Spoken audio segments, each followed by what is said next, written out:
করেছেন সেই সংগ্রাম আমরা ব্যর্থ হতে দেব না। এই প্রশাসনিক ব্যবস্থার মধ্যে আমরা নতুন কোন ফেস্টিভাল, নতুন কোন হাসিনার আমরা জন্ম দিতে চাই না। বাংলাদেশের ইতিহাসে, রাজনীতির ইতিহাসে আজকের দিন এক ঐতিহাসিক দিন। কেন ঐতিহাসিক দিন? মুসলিম উম্মাহর নেতৃত্ব দানকারী দেশপ্রেমিক সকল ইসলামী দল, ব্যক্তিত্ব, স্কলারদের মধ্যে বিদ্যমান থাকা সত্ত্বেও আজকে একটি ঐতিহাসিক ঐক্যের যে পরিবেশ এবং সম্ভাবনা দেখা দিয়েছে, সৈয়দ মোহাম্মদ রেজাউল করিম রহমানের আজকের ঐতিহাসিক মঞ্চে যারা বসে আছেন তারাই হচ্ছে এই ঐক্যের মহাকান্ডারী। আজকে নেতৃত্বের উপস্থিতি এবং পীর সাহেবের সংগ্রামী ভূমিকায় তিনি আজকে নতুন ইতিহাসের সস্তাহার ইতিহাসে তার নাম সংরক্ষণ করে থাকবে।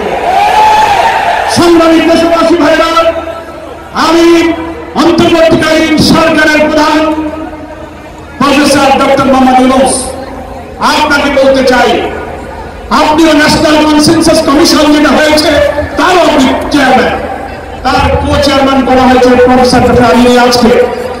আর নির্বাচন কমিশনের প্রধানকে আমি বলতে চাই, আজকের এই সমাবেশ থেকে, এই জনসমুদ্র থেকে এই বার্তা যদি আপনারা বুঝতে ভুল করেন, পিওর পদ্ধতি ছাড়া নির্বাচন বাংলার মানুষ গ্রহণ করবে না। প্রধান উপদেষ্টা, নির্বাচন কমিশনার সকলকে বলবো, আপনি জাতির উদ্দেশ্যে নিরপেক্ষ থাকার অঙ্গীকার করেছেন। আপনার অঙ্গীকারের প্রতি আপনি সাবধান থাকবেন। আপনার কোন কোন ভূমিকায় জাতির মধ্যে কিন্তু সংশয় তৈরি হয়েছে। পরিষ্কার বলতে চাই, আপনি সোজা থাকবেন।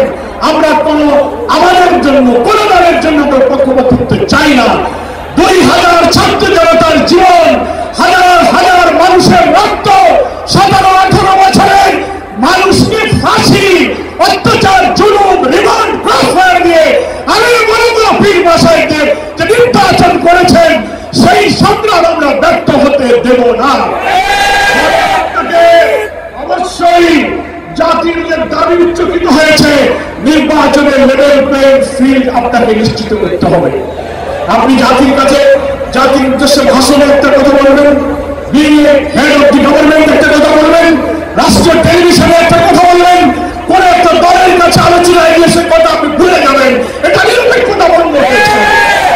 আপনাকে বলতে যে আপনি সোজা থাকুন।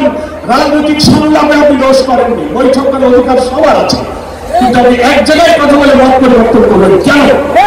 আপনাকে জাতির সামনে আসতে হবে, সকল দলের সাথে বসে আপনি বলবেন ভাই আমাদের এই অসুবিধা, আসুন আমরা সবাই মিলে এটাই করি, আমরা রাজি আছি।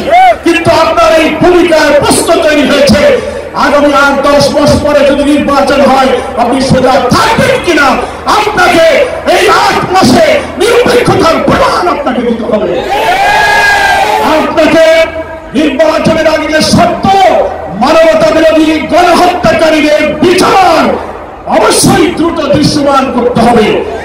দিল্লিতে বসে দিল্লির তালিবান শেখ হাসিনা এই বাংলাদেশকে আবার উস্কানি দিয়ে ভারতের সেবাদাসে পরিণত করার ষড়যন্ত্র করছে। অবিলম্বে নির্বাচনের আগে বিচার আমরা দৃশ্যমান দেখতে চাই। সংস্কারের ব্যাপারে অনেকে ঢিলা দিচ্ছেন, মানে ইলেকশনের সংস্কার একসাথে হবে, ক্ষমতায় নিয়ে করবো। কিভাবে বুঝলেন কে ক্ষমতায় যাবে? জনগণের ভোট লাগবে, তারপরে আপনি ক্ষমতায় যাবেন। এই ফ্যাসিবাদী আমলের রাজনৈতিক সাংবিধানিক সরকারের যে কাঠামো তৈরি হয়েছে বাংলাদেশে, এই কাঠামো তছনছ করে দিয়ে নতুন বাংলাদেশের নতুন বন্দোবস্ত কাঠামোর জন্য অবশ্যই মৌলিক সংস্কার প্রয়োজন। এই প্রশাসনিক ব্যবস্থার মধ্যে আমরা নতুন কোন ফেস্টিভাল, নতুন কোন হাসিনার আমরা জন্ম দিতে চাই না। সংস্কার আমাদেরকে করতে হবে। আন্দোলনের শহীদ আহত যারা তাদের চিকিৎসা পুনর্বাসন করতে হবে। প্রবাসী 1,10 লক্ষ ভোটার, তাদেরকে ভোটাধিকারের ব্যাপারে আপনাকে নিশ্চিত করতে হবে। স্থানীয় সরকার নির্বাচন আগে দিতে হবে। জুলাই সনদ এবং ঘোষণাপত্র অবশ্যই জুলাই বিপ্লবের বার্ষিকী আমরা 1 তারিখ থেকে 8 আগস্ট পালন করব। এর মধ্যেই জুলাই সমাজ এবং জুলাই ঘোষণাটাকে বাস্তবায়ন করতে হবে। সংগ্রামী দেশবাসী, বাংলাদেশ জামায়াত ইসলামীর সংগ্রামী আমির ডক্টর শফিকুর রহমান তিনি পীর সাহেব চট্টগ্রামকে এবং আপনাদের সহ সকল দেশবাসীকে জামায়াত ইসলামের পক্ষ থেকে সালাম এবং শুভেচ্ছা জানিয়েছেন।